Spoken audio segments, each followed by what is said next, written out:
What is a good YouTube? Welcome back to the channel. If you're new, be sure to subscribe. And while you're down there, bully that like button and comment what video you want to see next. In today's video, I'll be showing you guys the best center builds. The reason why I say the best center builds instead of the best center build is because the first one will be the best all-around build and my personal favorite build, and the second one will be a pure post score. So starting off with build number one, what you're going to want to do for the position is actually make him not a center. Even though I say that this is going to be a center build, make him a power forward. It's just better for badges, attributes. It's overall just better, but you can still run center with this build, as you guys are going to see. As you see, when I drop him to 6'8", it actually makes a huge difference for his attributes, and it's really helpful. And I just noticed that 6'9" is just, it's a little bit too slow, and most centers use 6'8". Now what you're going to do for the weight is drop it all the way down. We'll come back to this in a second. For the wingspan, since you are a center and you're pretty short, what you guys are going to want to do is go to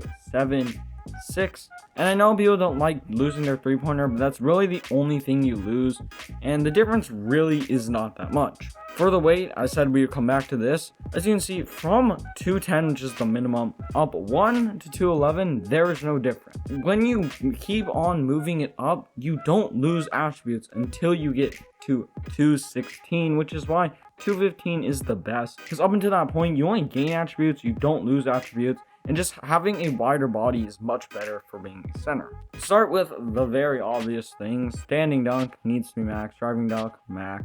Driving layup, max. But we're going to drop this so we can still get 21 shooting badges and drop the driving layup to 92.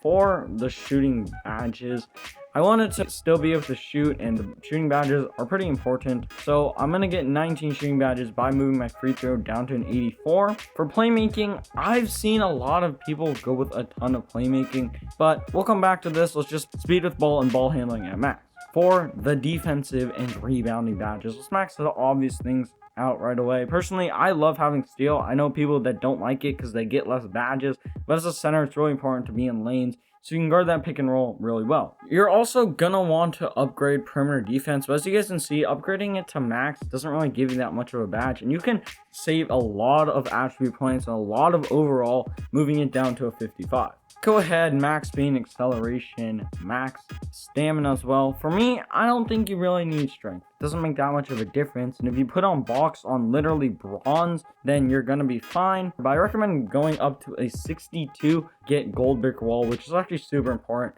So I highly recommend you do that. Now, I said we'd come back to playmaking. As you can see, when we try to max out playmaking, we can get 13 playmaking badges. Now, I know you're probably looking at other builds, and you're probably saying, well, it's so much easier just to get more playmaking badges just by maxing out pass accuracy, which honestly doesn't even take that much overall. But the reason why I don't do it is because as a center, what other badges are you really gonna need? Like for me, I need bullet passer, I need handles for days, I need quick first step, and I need unpluckable. After that, honestly, I don't really need anything. Dimer's not that great this year. Special delivery is not that great anymore. Tight handles doesn't really do anything. You're not really going to be bailing out as a center. You're not even going to get ankle breakers as a center either. So it's just not worth it for my personal play style. And I've seen a lot of other YouTubers go, and when they make this build, they put on like completely useless things. Anyway, so moving on from that, we have a few more attribute points. You can put it on close shot. You can put it on really whatever you want to. But as you guys can see, I'm going to drop the stamina a little bit just to see if I can get attribute points in other places. And if I try to put it on pretty much anything besides finishing, you're going to need to compromise your stamina a ton. You see, I try to give myself another shooting badge to get 20, but I have to have like a 60 stamina. But as you guys are going to see, if I max out driving layup and I bump up close shot just to a 30, I still have 91 stamina. So that's pretty much what I recommend doing. If you try to get another badge in any other category, you're going to have to compromise your build, and it's just not worth doing. So in my opinion, this is the best rundown. You see 22, 19, 13, and 28. That's like 80 something badges. That is a ton of badges, especially for a center build. Moving on to takeovers. Personally, spot up is the best takeover.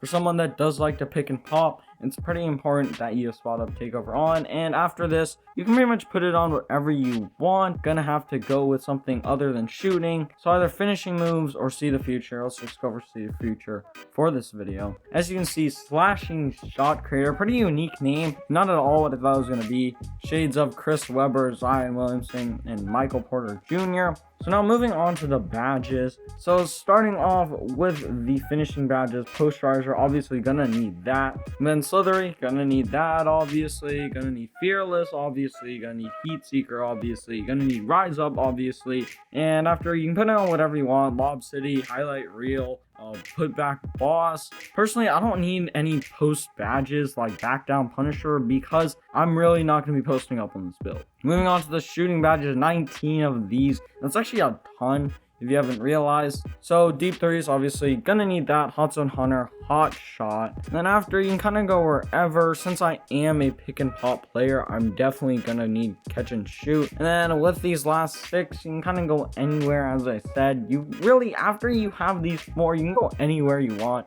You can go with corner specialist. As for me personally, I'm gonna go blinders just because I think it's a really overpowered badge to use. And then for badge number 2, I'll go corner specialist just in case I have an ISO player that wants me to sit corner. I will throw on corner specialist. Moving on to the playmaking, Gold Unpluckable does the same thing as Hall of Fame from what I've noticed. And also you get quick first step, which is a huge dub considering that some point guards can't even get Hall of Fame quick first step.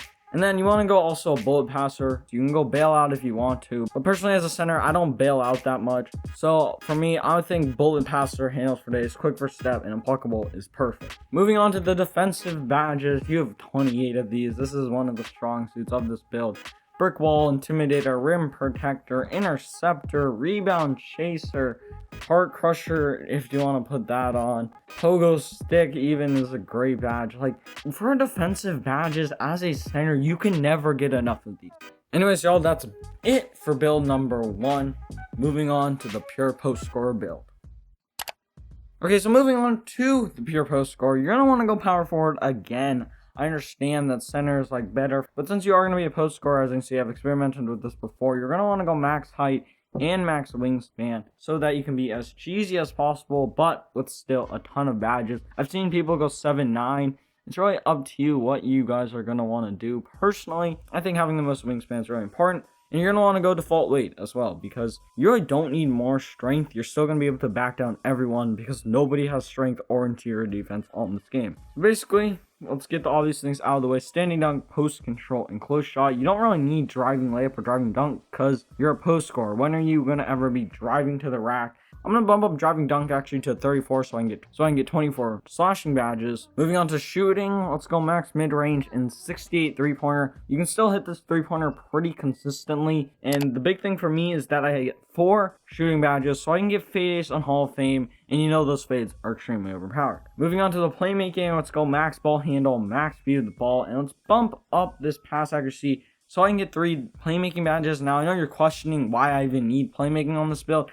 It's because I need unpluckable. If you watch the wagers between Ticino and post hooking, for example, most of their stops came from Ticino or Chris ZT just running up to post hooking and pressing square and getting a steal. And honestly, unpluckable helps with that a ton. Moving on to the defensive badges, max out defensive rebound, block, interior defense, and since this is kind of like a 1v1 court build, you're going to want a little bit of perimeter defense. Max out strength, max out stamina, max out speed. As you can see, I can't entirely max out speed, but that's okay. You just take a little hit on stamina and you're good. Obviously, the defense on this build isn't as good. Obviously, the badges aren't as good. Obviously, the physicals aren't as good. But when you are a post scorer, it really doesn't matter. You're just so overpowered in this game. Moving on to the takeovers, I'm going to go ahead and equip advanced post moves because they're honestly just so overpowered. It's a free 2 every time. And then post shot daggers for number 2. And as you see, you've built a paint beast. As I said, the name really doesn't matter. I don't like when people get caught up in the name. And I'll show you guys what badges you guys can run with. So for finishing, go ahead and equip Hook Specialist, Back Down Punisher, Drop Stepper, Post Spin Technician, Rise Up, and then you could go Posterizer if you want to, but personally, since I'm a post scorer, I'm going to go with Pro Touch because that does help with aiming your post hooks. Obviously, shooting, fade, ace, and obviously playmaking, unpluckable. For defensive and rebounding, go ahead, rim protector, rebound chaser, intimidator. I think that Chase on ours isn't really a badge that you need on Hall of Fame, and putting out silver does do a lot to help you. Anyways, you guys, that's it for the video. If you are new or this video did help you out, be sure to leave me a like and subscribe. Let me know what video you want to see next. Drop a like if you eat food and subscribe if you drink water, and I'm out. Peace.